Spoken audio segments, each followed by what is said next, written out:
મોરબીમાં 2 દિવસ પહેલા લૂંટનો ભોગ બનનાર વૃદ્ધાએ પોતાના જ ઘરે ગળે ફાંસો ખાઈ આપઘાત કરી લેતા ચકચાર મચી જવા પામી છે। મોરબીના રવાપરા રોડ પર પ્રાણજીવન સોસાયટીમાં રહેતા જયંતિ સુરાણી પત્ની કંચનબેન સુરાણી ઘરે એકલા હતા ત્યારે 3 બુકાનીધારીઓ ઘરમાં ઘૂસી ગયા હતા અને છરીની અણીએ 19 તોલા સોનાની લૂંટ કરી ગુરુવારને સાંજના સમયે ભાગી ગયા હતા, જેથી આ પટેલ વૃદ્ધાએ પોલીસ ફરિયાદ પણ કરી હતી।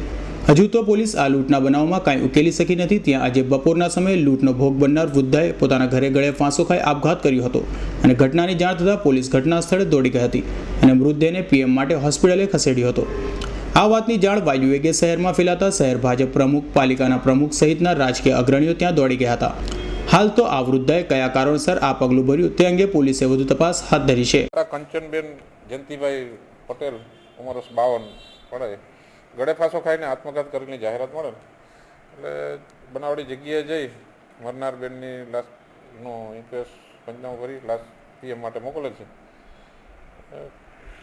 ખાસ કારણ અત્યારે નથી જાણવા મળ્યું, ગમે એ કારણસર આત્મહત્યા કરેલું જણાવેલ છે, એના પતિની જાહેરાત લે છે, બાકી તપાસ ચાલુ છે।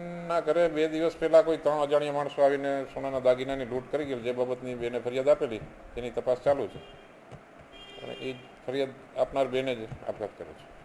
આજે જે વૃદ્ધાએ આપઘાત કર્યો તે ગુરુવારે લૂંટનો ભોગ બની હતી, તેથી પોલીસે તેને વધુ હેરાન કરતી હોવાથી તેણે આ પગલું ભર્યું હોવાનું પણ લોકોમાં ચર્ચાઈ રહ્યું છે। જે અંગે સીડીપીઆઈ સોડાએ જણાવ્યું હતું કે આવી વાત અમારા ધ્યાનમાં નથી। રવિ મોટવાણીનો રિપોર્ટ S9 ન્યૂઝ મોરબી।